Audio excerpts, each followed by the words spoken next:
심리학자들은 우리가 다 알고 있는 이야기지만 인간이 누군가 나를 보고 있다라고 하는 것을 느낄 때 우리의 행동이 달라집니다. 어떤 사람이 나를 보고 있을 때와 아무도 나를 보고 있지 않을 때에 나의 행동이 다르다는 거죠. 우리나라에서는 이미 익숙하지만 이제 무인 카페 같은 거 있잖아요. 영국의 어떤 대학교에서 인지심리학자들이 연구를 하나 합니다. 무슨 연구했냐면은 이제 카페를 하나 만들어 놓고 거기에 이제 커피를 뺄 때 돈을 넣어야 되는데 이제 무인으로 하는 거죠. 무인으로 이제 양심에 맡기는 거예요. 그런데 한 주 동안에는 그 돈을 놓는 그 지점에 그 위에 그 꽃 그림을 그려 놓고 한 주를 지내고, 그리고 그 다음 주에는 사람의 눈을 그린 그림을 위에다가 걸어 놨다는 거죠.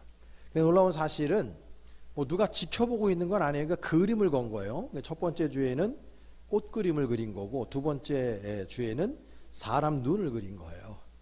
그런데 그 학생들이 돈통에 돈을 넣을 때에 눈 그림이 있을 때가 훨씬 더 많이 양심적으로 돈을 넣고 커피를 빼먹었다는 거죠. 여러분, 우리나라는 여기 보면 그 전국적으로 CCTV가 제일 많은 나라입니다. 그러니까 국토 면적 대비해서 CCTV를 제일 많이 설치한 나라가 단연코 대한민국입니다. 그래서 우리 한국 사람들은 어디에서나 CCTV로부터 자유로울 수가 없어요. 그래서 외국인들이 우리나라에 왔을 때 참 신기한 것들이 많이 있거든요. 여러분 이제 식당 가게 되면은 옆에 이렇게 열면은 수저통이 있잖아요. 너무 신기한 거예요. 그러니까 유럽만 가더라도 그 수저를 나이프, 포크 이런 거를 반드시 그 점원들이 갖다 줍니다. 그죠? 우리나라에서는 이게 마음대로 뺏을 수 있는 나라가 없어요. 그 다음에 일회용 그 앞에 이렇게 앞치마 그 일회용으로 하는 거, 빨간색, 요즘에 빨간색, 노란색, 검은색, 하얀색 다 있습니다. 그런 것도 없는데 진짜 신기한 게 뭐냐면 이런 카페나 식당에 가서 자리를 뭐로 맡으냐면 핸드폰 놓고 맡아요. 유럽에 가면은 이건 그냥 가져가세요 이런 뜻이에요. 그런데 우리나라는 그걸 딱 이렇게 놓고 그거 이제 내 자리다고 생각하는 거예요. 더 재미있는 거 뭐냐면 뷔페 같은 데 가면 뷔페 식사를 할 때에 핸드폰을 내 자리에 놓고 음식을 뜨러 갔다 옵니다. 그러니까 외국인들이 볼 때에는 이해가 안 되는 행위들을 하는 거예요. 왜냐하면 그거 갖다 놓으면 바로 사라지거든요. 유럽만 하도 바로 사라집니다. 눈을 뜨고 이렇게 있는데도 가져가려고 하는 게 유럽이니까 이 사람들이 이해를 못하는 광경이에요. 근데 나도 한국 사람이지 한국인들을 폄훼하는 게 아니라 우리 한국 사람들은 믿는 구석이 있는 거예요. CCTV. 그래서 내가 그걸 걷다가 놔도 CCTV가 지켜보고 있으니까 내 물건을 누가 손대지 않을 거라고 하는 믿음이 있어요. 또 혹시 그런 유혹이 있어 내가 가져가면 CCTV 때문에 추적당하면 결국 경찰한테 내가 잡힐 거라고 하는 두려움도 있는 거예요. 그러니까 누군가 나를 지켜보고 있다는 거죠. 이게 보이지 않는 눈 실험이라는 거예요. 누군가가 나를 쳐다보고 있다라고 느낄 때와 아무도 없을 때에 사람들의 행동 거지가 완전히 달라진다는 거예요. 저는 제 스스로 혼자 가치관을 가지고 있는 게 뭐냐면 아무도 없을 때, 나 혼자 있을 때에 내가 진짜 나다. 그런 생각을 하는 거예요. 아무도 없을 때 내가 내 진짜 인격이고 나 자신을 드러내는 거다. 그러니까 사람들이 다른 사람이 보는, 우리가 그냥 파르조나라 그러잖아요. 이 가면을 쓰고 있어요. 저는 목사로서의 가면, 또 어떤 부모님의 아들로서의 가면, 남편으로서 아버지로서의 가면을 쓰고 있는 거예요. 그 파르조나가 나한테 딱 이렇게 맞게 옷을 딱 정식적으로 이렇게 맞게 맞춤복이 될 때 그게 이제 퍼스널리티, 인격이 되는 거거든요. 그런데 사람들이 혼자 있을 때, 나 혼자 있을 때 나의 행동과 어떤 그런 것이 결국은 나의 진정한 파르조나가 되는 거예요. 모든 것들이 무장해제되고 아무도 없는 곳에서 나 혼자 있는 곳에서, 아무도 나를 보지 않는 그곳에서의 나의 말과 행동이 진짜 나다라고 하는 것이죠. 근데 여러분 기억해야 돼요. 우리가 아무도 없는 곳, 나 홀로 있는 그런 장소나 그런 곳이라 할지라도 거기에는 하나님이 계시다라는 거죠. 하나님이. 근데 수많은 사람들이 그 하나님 아버지를 자꾸 부인하고 하나님 아버지의 계심을 자꾸 리젝하고 의식적으로 무시하려고 하는 경향들이 현대인들에게 있단 말이에요. 우리 그리스도인들에게서도 나타나는 특징 중에 하나인 거예요. 근데 여러분, 우리가 하나님을 인정하든 안 하든, 하나님이 지금 보고 계시오 아니면 나 보고 있지 않다 이런 의식하든 안 하든, 우리가 반드시 기억해야 될 게 뭐냐면, 거기에 내가 혼자 있을 때나 어떤 사람들과 함께 있을 때나 지금 여기 우리 예배 장소 어디든 하나님은 계시다는 것을 기억해야 되는 거예요. 거기 계신 거예요. 여호와 삼마, 하나님이 거기 계시다는 거죠. 이게 참 중요해요. 그러니까 우리가 항상 누구를 의식하며 인지하며 살아야 되는, 우리가 다른 사람이 나를 쳐다보고 있을 때 내 생활과 나의 삶이 조신하게, 그래서 좀 성실하게 보이려고 노력하는 거 너무 귀중한데, 더 귀중한 건 뭐냐면 누가 보든 안 보든 하나님이 거기에 나와 함께 계시다는 거, 하나님은 나를 보고 계시다는 것을 인지할 때 우리가 그리스도인다운 삶을 더 아름답고 귀하게 살아갈 수밖에 없다는 것입니다. 여러분, 지금 여러분 옆에 누가 계십니까? 하나님이 계시다는 걸 기억하셔야 됩니다. 그럼 우리들의 삶이 달라지는 거예요. 여러분, 오늘 본문에 보면은 이제 다윗이요, 왕이 되는데, 여러분 알다시피 다윗은 그 헤브론에서 왕이 됩니다. 그리고 헤브론에서 7년 반 정도를 이제 통치 행위를 하다가 여부수 민족을 내쫓고 예루살렘을 이렇게 점령을 하죠. 그리고 예루살렘에 천도를 합니다. 그러니까 그곳에서 다스리는 것이 굉장히 좋았던 첫 번째 이유 중에 하나가, 예루살렘은 지정학상으로 800m 고지대에 있어요. 그러니까 여러분, 예전 고 사회에는 높은 곳에 성을 지었어요. 왜냐하면 적으로부터 보호하고, 그다음에 적이 오는지 안 오는지를 빨리 파악하기 위해서 높은 곳에 있었어요. 그러니까 예루살렘은 천혜의 요새가 되는 거예요. 그러니까 여부수 민족을 제일 마지막에 이렇게 내몰 수밖에 없던 게, 그게 강한 거예요. 거기 위 꼭대기에 있었기 때문에. 그래서 이제 그 여부수 민족을 타파하고 거기에 천도를 하는 거예요. 다윗성을 짓고, 그곳에서 이제 다윗이 어떤 생각을 했냐면, 내가 지금 이 성에 아름답고 편안하게 거하고 있는데 하나님의 법궤는 한데 있다라고 생각을 하는 거예요. 그때 당시에 아비나답의 집에 하나님의 법궤가 놓여 있었고 70년이라고 하는 세월을 거기에 있었어요. 다시 말해서 이 사사시대 때부터 그곳에 머물고 있었기 때문에 다윗은 항상 하나님의 말씀과 하나님의 임재를 시구했던 사람이거든요. 그래서 하나님의 법궤를 예루살렘 자신의 다윗성으로 옮겨서 그곳에서 하나님을 섬기고 싶었던 거예요. 얼마나 다윗의 마음이 이쁩니까, 여러분? 그래서 이 사람이 왕이 되고 난 다음에 하나님의 법궤를 옮기려고 하는 아름다운 플랜을 짠 거예요. 오늘 보면 읽지 않았지만 그 위에 구절들을 읽어보면은 3만 명의 대소신료들을 데려가서 다윗이 하나님의 법궤를 옮길 때 춤을 추면서 축제를 하면서 하나님의 법궤를 옮겨요. 그리고 아무도 타보지 않은 수레, 아무도 멍에 매져보지 않았던 그 소를 딱 해서 그 수레에다가 하나님의 법궤를 고귀하게 모시고, 그리고 이 아비나답의 집에서 다윗성으로 옮기는 플랜을 짠 거예요. 이게 얼마나 아름다운 계획입니까, 여러분? 그래서 지금 이 다윗이 춤을 추면서 그 법궤를 옮기는 가운데에 축제는 바로 끝나요. 이게 가다가 길 가면 지금처럼 아스팔트가 깔려져 있는 대로도 아닐 것이고, 이 수레가 이렇게 법궤를 싣고 오다가 이게 덜커덕 되니까 아비나답의 두 아들 우사와 아효가 그걸 끌고 가는 상태에서 이게 흔들리니까 법궤가 떨어질까 봐 우사가 법궤를 딱 잡는 순간에 우사가 그 자리에서 즉사해 죽습니다. 지금 엄청난 축제의 분위기 속에서 다윗의 마음도 엑사이팅 됐고 모든 이스라엘 백성들이 하나님의 법궤를 다윗성으로 옮기는 것에 대해서 너무나 기쁜 마음으로 함께 춤을 추며 하나님을 예배하면서 기쁜 마음으로 그 법궤를 옮기는 가운데에 이런 불상사가 일어나는 거예요. 이 사람들 마음이 너무나도 힘들고 어려운 거예요. 그래서 그 축제 분위기는 끝이 돼요. 그래서 이것이 어찌 보면 비극적인 스토리를 끝나는 것 같지만 성경을 본문에 여러분 읽으신 것처럼 비극으로 끝나지 않아요. 여기에 오베데돔이라는 사람과 가정이 등장을 해요.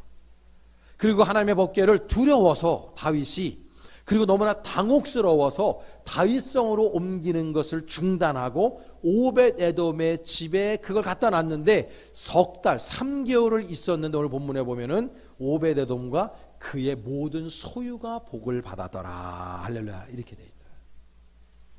여러분 본문 말씀 9절과 10절 말씀 한번 다 같이 함께 합독해 봅니다. 시작.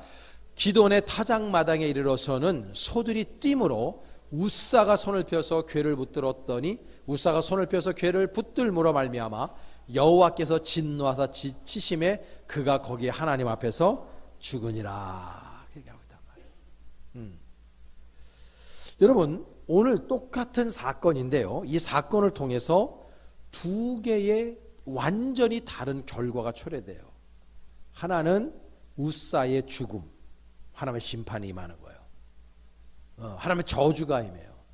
또 하나는 오베데돔의 가정에 이루어진 하나님의 복이에요. 똑같은 사건이에요. 그렇죠? 똑같은 사건 안에 완전히 다른 두 결과를 초래했단 말이에요. 이 근본적인 원인과 이유가 무엇일까? 오늘 우리가 그걸 함께 나눠보려고 하는 거예요. 첫 번째, 우사가 죽음의 심판을 받았던 이유가 뭐냐면 하나님을 가볍게 여긴 거예요. 하나님을 가볍게 여기면 영적인 비극을 맞이합니다. 하나님을 가볍게 여겼다는 것은 다른 식으로 표현하면 영적으로 무지한 거예요. 하나님 아버지에 대한 영적인 무지, 영적인 세계에 대한 무지가 영적인 비극을 초래하게 되는 거예요. 여러분, 지금 다윗이나 이스라엘 백성들이 한 그 행위가 우리가 바라볼 때 매우 합리적이고 매우 위대하고 매우 괜찮은 플랜이에요. 다윗성을 만들어 놓고 예루살렘에서 명실공히 12지파의 진정한 왕이 되었던 이 다윗은 하나님을 향한 열망과 갈망을 통해서 그 법궤를 다윗성으로 옮기려고 하는 너무나도 이쁜 생각을 하고 있는 거예요. 그리고 그대로 실행을 하다가 이 어마어마한 사건을 경험하게 되는 겁니다. 여러분, 다윗은 자신의 방법으로 하나님의 법궤를 옮기려 하고 있어요. 누가 보더라도 합리적이고 매우 괜찮은 방법이었어요. 그런데 여러분, 이 방법은 하나님이 원하시는 방법이 아니에요. 이게 중요한 거예요. 영적으로 지금 무지한 거예요. 여러분, 민수기 4장 15절의 말씀인데 우리 다 같이 한번 그 말씀 합독해 보겠습니다. 민수기 4장 15절 한번 다 같이 시작. 진영을 떠날 때에 아론과 그의 아들들이 성소와 성소의 모든 기구 덮는 일을 마치거든 고앗 자손들이 와서 맬 것이니라. 그러나 성물은 만지지 말라. 그들이 죽으리라. 회막 물건 중에서 이것들은 고앗 자손이 맬 것이며. 딱 명시되어 있어요. 하나님의 법궤는 고앗 자손이 어깨에 메고 옮겨야 되고 그 성물은 누구든지 터치하면 안 돼요. 어떤 상황 속에서도. 이게 하나의 명령이야. 터치하면 죽는다 그랬어요. 그러니까 지금 이 다윗과 그 이스라엘 백성들은 하나님의 이 정언적인 명령을 제가 볼 때는 모를 리 없어요. 알고 있었죠. 어떻게 히브리인들이 이걸 모를 수 있어요? 더군다나 하나님의 성물인 법궤에 대해서 모를 리 없어요. 그런데 이 사람들이 취한 방법이 뭐냐면 자신들은 그게 더 낫다고 생각하는 거예요. 훨씬 더 유용하고 합리적이라고 생각하는 거예요. 그걸 송아지에다가 딱 매서 뒤에 그 마차에 딱 싣고 안전하게 다윗성까지 옮기는 것 매우 합리적이고 맞는 것 같아요. 근데 성경에 하나님의 율법에 뭐라고 되어 있느냐? 그건 고핫 자손이 매야 돼요. 그리고 터치하면 안 돼요. 이게 하나님의 방법이에요. 여러분, 우리가 신앙생활 하다 보면요, 내 방식대로, 내가 좋은 대로, 내가 기쁜 방식대로 신앙생활 하는 분들이 엄청나게 많아요. 여러분, 우리 성가대도 성가대가 단순히 좋아서 성가대에 서 계십니까? 아니면 정말 하나님 아버지의 방식대로 하나님을 찬양하기 위해서, 온 인격으로 찬양하기 위해서 그 성가대에 계십니까? 저는 여러분 다 후자 쪽이라고 믿지만 한번 여러분들 생각해야 돼요. 지금 저뿐만 아니라 여기 앉아 계신 여러분 모두가 지금 내가 드리는 예배 행위가 하나님의 방식에 따른 예배 행위인지, 아니면 내 마음이 위로받고 내 마음이 즐겁자고 앉아있는 예배 행위인지를 여러분들이 돌아보셔야 된다는 거예요. 제가 작년인가도 한번 말씀을 드렸지만 지금 대한민국의 교회들 가운데서 다 힘들고 어렵다 하는데 유독 부흥하는 교회들의 유형들이 몇 가지가 있어요. 그 중에 아무것도 안 하는 교회가 부흥한답니다. 아무것도 안 한다는 말은 무슨 말이냐 하면 지극히 인본주의적이고 인간적인 방법이 난무하는 교회라는 거예요. 다시 말해서 하나님의 마음을 기쁘시게 하고 하나님의 마음을 좋게 하는 그런 예배 행위와 그런 신앙생활이 아니라 회중들의 마음을 기쁘게 하고 부담스럽지 않게 하는, 목사의 설교도 그런 설교, 교회의 모든 행정과 모든 프로그램도 그런 거, 이런 교회들이 부흥한다고 합니다. 이게요, 비극 중에 비극이라고 저는 생각합니다. 여러분, 하나님 아버지를 만홀히 여기는 거예요. 하나님 아버지를 경홀히 여기는 거예요. 하나님 아버지를 무시하는 거예요. 내 방법이 아니라 하나님의 방법을 따라서 예수 그리스도를 믿고 함께 신앙생활을 개진해 나가야 되는데 그 안에 희생이 없고 섬김이 없고 하나님의 방식이 없는 거예요. 내 마음이 즐겁자고 내가 기쁘자고 신앙생활을 하는 엉터리 신앙인들로 교회 안에 넘쳐 있는 거예요. 여러분, 예수님의 공생의 일성이 뭡니까? 메타노이아예요. 메타노이아. 회개하라, 천국이 가까웠느니라. 여러분, 이 메시지가 여러분들 위로가 됩니까?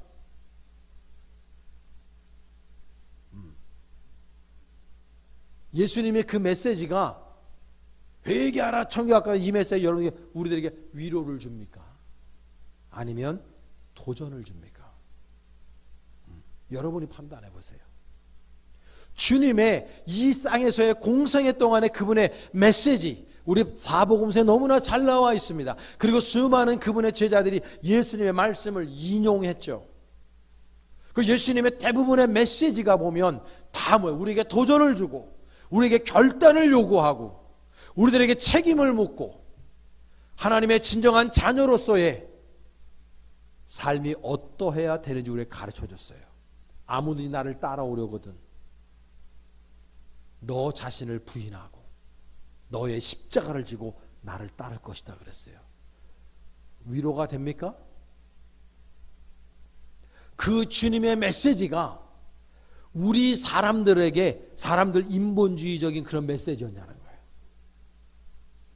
그렇지 않거든요. 용서해라. 근데 원수까지 용서하래요. 위로가 됩니까?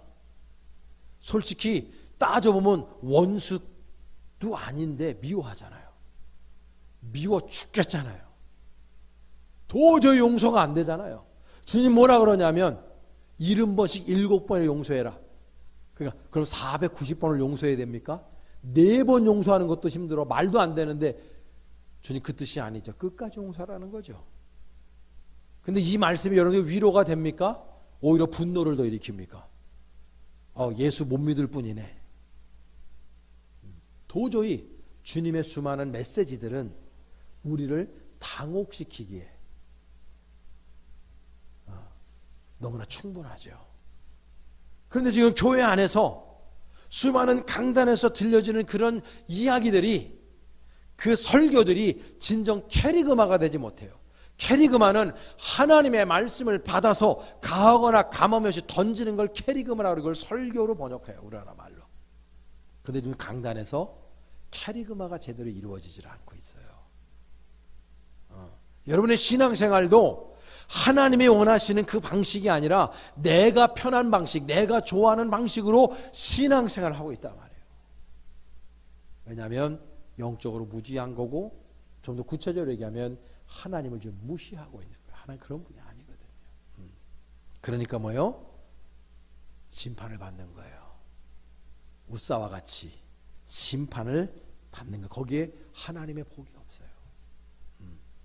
근데 이 스토리가 이 1절로 끝나면은 우리의 큰 부담만 주겠는데, 기쁨이 있어요. 여기 안에 오베데돔과 그의 가정이 출연을 한단 말이에요. 그래서 이 오베데돔이 어떻게 축복을 받았느냐? 두 번째, 하나님을 경외했기 때문인 거예요. 하나님을 경외하고 하나님의 임재를 환영하는 그런 사람, 그런 가정은 하나님의 복을 받아요. 여러분, 축복받는 진정한 비결이 여기에 있는 거예요. 여러분, 하나님을 환영하셔야 돼요. 목사님 나 진짜 환영하는데요. 진짜 그래요? 정말 하나님을 환영하십니까? 오늘 여러분 영적 상태가 별로 안 좋은 것 같아요. 아침에 기분 나쁜 일이 있으신 것 같아요, 다들. 여러분 생각해봐. 여러분 정말 하나님을 환영하시냐고. 진짜 그래요? 여러분 우리가 예수 그리스도를 올곧게 믿을 때, 예전에 제가 목회 생활을 하다 보니까 그런 분들이 계시더라고요. 벌떼교회에 다니면 방언을 못하면 바보라는 소리를 들었는지, 방언을 받고 싶어가지고 금요일 날이나 기도할 때 방언, 옆에 막 방언하는 분들 마음 담아두고 나도 저렇게 방언 달라고 기도하는데, 이제 혀가 이제 구부러져서 하나님의 성령이 임해가지고 이제 방언을 받기 일보 직전인데 겁나가지고 눈 뜬 분들이 있어요. 하나님의 임재 그 쉐키나가 딱 겁이 나는 거예요. 딱 왜 겁이 나냐면 하나님이라고 하는 그 영적인 존재가 두려운 거 1번이고요. 두 번째는 그 와중에 계산을 하고 있는 거예요. 여러분 보세요. 많은 분들이 후자인데 뭐냐면 뭘 계산하냐면 나는 세상이 여전히 좋아. 여전히 술도 먹고 싶고 노래방 가고 싶고 52주 중에 몇 주는 식구들이나 친구들하고 해외여행도 가고 주일날 범하고 좀 이렇게 하나님이 걸그적거리지 않았으면 좋겠어요. 그냥 내 뜻대로 편안한 대로 강요받지 않고 그렇게 편안하게 내가 하고 싶은 대로 신앙생활을 하고 싶은 거예요. 근데 성령의 임재가 딱 들어오면 성령의 충만을 받고 하나님의 임재를 경험하면 이거 빼박이로 아무것도 못할 것 같은 거예요. 제가 1999년도에 목사 안수 받았거든요. 그때 광림교회에서 받았는데 뒤에 쫙 서 있습니다. 안수자들이. 그리고 양옆에 이제 그때 감리사님이나 제가 같이 이렇게 안수를 받고 싶은 분들이 있어요. 그때 우리 큰외 삼촌하고 몇몇 분 같이 박정경 교수하고 이렇게 세 분 모시고 쫙 들어가면 같이 그분들이 보자 하는 분들이 가고 저 강단 위에는 감독님들이 쫙 있습니다. 그리고 거기에 이렇게 무릎 꿇을 수 있는 대 하나가 있어요. 무릎 꿇을 때라고 그러죠. 그거 딱 있어요. 그러면 이제 가는데 그 광림교회가 길어요. 사이즈가 크니까. 그러면 제가 볼 때는 거의 100m는 안 되고 한 80m, 70m는 돼요. 걸어가는 거예요. 걸어가면서 안수를 받으려고 걸어가는데 만감이 교차합니다. 그때 당시에 30 막 이렇게 됐으니까 이 안에 끌어오는 열정도 있고, 이제 나 목사가 되면 빼박이다 이제. 나 주의 종으로 평생 살아야 돼. 나는 내 마음 안에 여전히 디스코테크 가가지고 춤도 추고 싶고, 주일날 11시에 집에 있으면서 11시에 무슨 프로그램을 하나 난 지금도 궁금해. 평생을 11시에 그런 걸 보한 적이 없기 때문에 뭘 하나, 또 남들처럼 여행도 한번 해보고 싶고, 목사 타이틀 없으면 같이 욕하면서 멱살잡이하고 성질나면 싸우고도 싶고, 뭐 별 그런 일들이 많이 있을 거 아니야. 그게 다 주마등처럼 지나가면서 걸어가는 동안에 이제 난 빼박이야. 무릎을 다 꿇고 안수세를 다 받을 때 어떤 사람은 눈물을 흘리고 어떤 사람은 별책 다 있어요. 제 마음 안에 하나님의 임재하심이 무겁게 오면서 이제 너는 나의 종의 길을 가야 된다. 이 음성이 들려요. 여기까지 오는 거예요. 많은 것들을 버려야만 했어요. 그렇죠? 많은 것들을 내려놔야만 하고, 지금도 마찬가지. 왜냐하면 주의 종의 길을 가야 되니까. 타협할 수 없는 길들을 가야 하니까. 많은 것들, 어찌 보면 교인들이 누리는 것들을 나는 못 누리고 살 때 많아요. 가락가닥에 연락이 오죠. 목사님, 제가 이번 주는 좀 빠져야 되겠습니다. 너무 당당해. 교회 직분자인데 장로님, 권사님, 집사님 너무 당당해. 이유는 있어. 그냥 빠지지 않죠. 이유는 있어. 제가 주일날 이제 봄에 벚꽃 피우고 그러면 좋은 데 이렇게 가서 간다고 우리 장로님들한테 연락해서 제가 이번 주일날 좀 빠져야 되겠습니다. 벚꽃 구경하러. 그러면 장로님들이나 교인들이 뭐라고 생각할까요? 목사님이 설교를 안 하고 벚꽃 구경하러 가나? 그럴 거란 말이에요. 근데 여러분들은 뭐 다는 아니지만 그러잖아요. 지금 우리가 신앙생활하면서 내 방식대로 예수를 믿느냐, 하나님의 방법으로 예수를 믿느냐, 이 차이가 결과론적으로 엄청난 차이를 낸다는 걸 기억해야 돼요. 자, 오늘 본문 말씀에 13절과 14절의 결론의 말씀인데 우리 다 같이 읽을게요. 자, 시작. 다윗이 궤를 옮겨 자기가 있는 다윗성으로 메어들이지 못하고 그 대신 가드 사람 오베데돔의 집으로 메어가니라. 하나님의 궤가 오베데돔의 집에서 그의 가족과 함께 석 달을 있으니라. 여호와께서 오베데돔의 집과 그의 모든 소유에 복을 내리셨더라. 할렐루야. 참 귀한 거예요.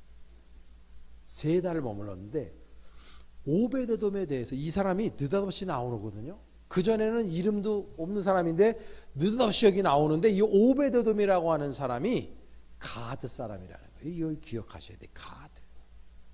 이 가드 사람이라는 거는 블레셋 사람이라는 거예요. 히브리인이 아니에요. 어떤 경로로 오베데돔이 하나님을 경외하게 됐는지는 성경은 침묵하나 오늘 본문에 보면 이 가드 사람, 블레셋 사람인 이 오베데돔이 하나님 아버지의 임재 안으로 들어가길 원하는 거예요. 여러분, 이 사람은 우사가 즉사에 죽는 걸 봤어요. 법궤 잘못 만지고 법궤 잘못 모셨다가는 패가 망신한다는 것을 목도한 사람이에요.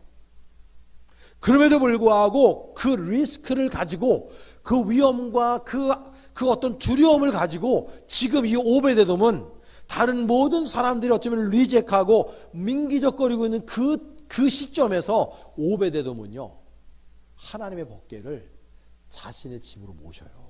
여러분, 이게 쉬운 게 아니에요. 쉬운 게 아니에요. 내가 이런 일을 하면 내가 이러한 손해가 있고 내가 이러한 어려움이 있고 내가 이런 것들을 이룰 수 있다라고 생각하고 수많은 그리스도인들이 계산적으로 신앙생활을 합니다. 아까 제가 말씀드렸듯이. 그런데 오베데돔은요 하나님의 쉐키나 하나님의 임재하심의 이 위대함을 자신이 겪을 수 있는 그 리스크보다 더 상위 개념을 생각한 거예요. 다시 말해서 믿음을 가지고 여호와 하나님을 섬기고 하나님의 그 임재하심 안으로 들어가려고 하는 그 믿음의 열정이 이 오베데돔에게 있었던 거예요. 그 리스크를 다 감수하고 하나님의 법궤를 자신의 집에 모셨을 때 3개월밖에 있지 않았는데 오늘 본문에 보면 오베데돔과 그의 모든 소유의 복을 받았다. 소가 있었으면 소가 복을 받았고 양이 있었으면 양도 복을 받았다는 거예요. 이 위대한 거예요. 여러분 복 받기 원하시죠? 우리가 인생 살아가면서 복 받기 원하지 않는 사람이 있어요. 복의 개념은 다를 수 있어요. 부모들은 자녀의 복을 받기를 원하고 또 물질의 복을 받기도 원하고 장수의 복을 받기도 원하는 등등 우리는 많은 복을 우리가 필요들이 있기 때문이고 연약하기 때문이에요. 그건 정말로 인지상정에 당연한 겁니다. 그런데 여러분 거꾸로 질문해 볼게요. 여러분 복받을 행동들은 하고 있어요? 복받을 믿음 생활들은 하면서 복받기를 원하는 거죠. 우리들의 믿음 생활이 우리의 신앙 생활이 나 좋자고 나 행복하고 내 귀 즐겁고 내 마음 즐겁고 위로받자고 신앙 생활을 한다면 아직 우리는 믿음의 초보에 있는 거예요. 여호와 하나님 아버지의 그 임재 안으로 내가 들어가야 되고 그 임재를 우리는 사모해야 되는 거예요. 깊이 있게. 하나님의 임재, 하나님의 그 쉐키나 하나님의 성령의 충만함이 내 삶 속으로 쳐들어올 때 나는 물론 포기해야 될 것들이 많아요. 등을 돌려야 되고 결단해야 될 것들이 많아요. 그래서 그것 때문에 내가 계산을 하면서 난 아직도 세상이 좋아, 난 아직도 내 방식이 좋아, 내 뜻대로 예수를 믿고 싶어, 완전히 하나님 아버지 앞에 내 인생을 전폭적으로 다 발을 담그지 않을 거야. 나는 예배를 주일날만 딱 드릴 거야. 나는 헌금도 딱 요만큼만 할 거야. 나는 하나님 앞에 하는 헌신도 딱 요만큼만 할 거야. 이렇게 자의적으로 내 방식으로 내 뜻대로 신앙생활을 정해놓고 하는 분들이 교회 안에 넘쳐난단 말이에요. 그게 아효와 우사의 신앙이에요. 근데 하나님은요 우리가 그렇게 가볍게 여길 뿐이 아니라니까요.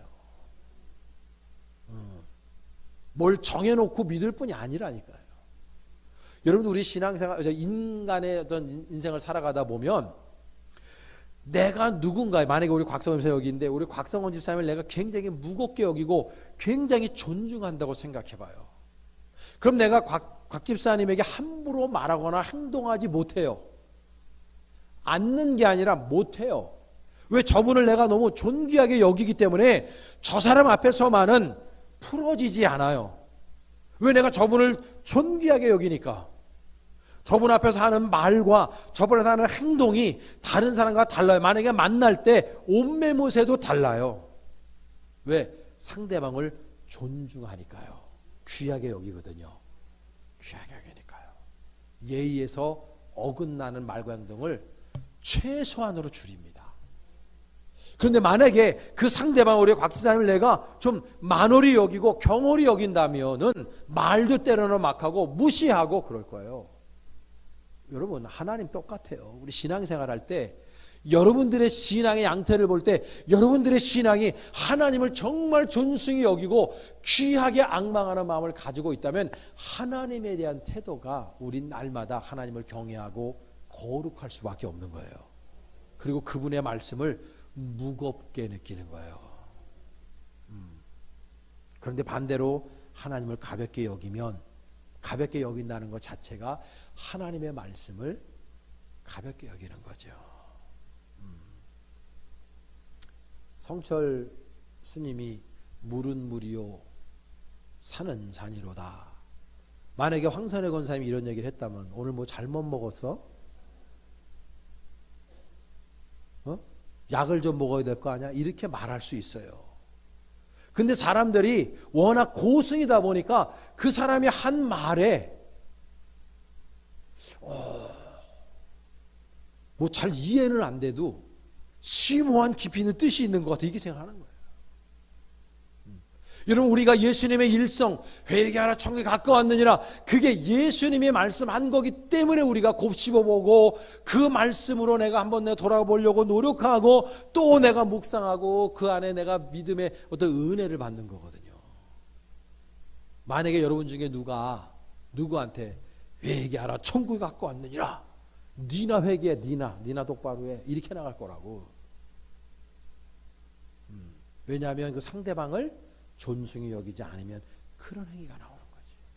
우리 신앙생활 똑같은 거. 하나님을 얼만큼 무겁게, 그분을 얼만큼 위대하게 내가 경험하고 느끼고 이해하고 믿고 있느냐에 따라서 우리의 신앙의 양태가 완전히 바뀌는 거예요. 우사가 될 것이냐, 오베데돔이 될 것이냐는 거기서 결정이 되고, 하나님의 진정한 축복을 받아 누리기 원한다면 오베데돔처럼 다른 거 다 차치해주고 하나님의 임재를 여러분들이 경유하셔야 되는 거예요. 하나님 임재 안으로 들어가야 되는 겁니다. 이분은요, 자원하는 심령이었어요. 그리고 이분은 변질되지 않는 신앙을 갖고 있어요. 여러분, 성경에 역대상 26장에 보면은요, 귀한 메시지가 나오는데, 여기에 보면은 고라 자손과 더불어서, 고라가 모세에게 대항해갖고 당을 지어가지고 그렇게 하나님의 모세의 권위에 도전하다가 땅이 꺼져가지고 완전히 그냥 일순간에 죽었잖아요. 250명이. 그 사람 자손들은 그렇게 살지 않았어요. 자손들이 위대한 거야. 그리고 오늘 보면은 오베데돔의 자손들이요, 고라의 자손과 오베데돔의 자손이 뭐 했는지 알아요? 성전 문지기가 됐어요. 성전 문지기가. 자자손손. 그러니까 이 오베데돔은 석 달 동안에 만났던 하나님의 임재 안으로 들어가서 하나님을 향한 절대적인 믿음을 가지고 그의 자손들에게도 그 자신의 믿음을 전수해 준 거예요. 그리고 자자손손 신앙의 명문 가문을 이루어 낸 겁니다, 여러분. 이 세상에서의 첫날보다 하나님의 성전 문지기로 하루 있는 게 낫다고. 그 믿음을 가지고 있던 사람이 오베데돔과 그의 자녀들이었던 거예요. 현대 많은 그리스도인들이 자신의 신앙을 지키지 못하고 변질되고 교회를 떠나고 하나님을 등지는 사람들도 매우 많이 있어요. 그리고 보면 이단에 가 있어요. 자신의 뜻에 맞지 않거나 자신의 주장이 올곧게 받아들여지지 않을 때 교회를 떠나고 시험에 들어서 헤매는 사람들, 그 신앙이 변질되는 사람들이 엄청나게 많아요. 신앙의 뿌리가 뿌리채 흔들려 버리는 거예요.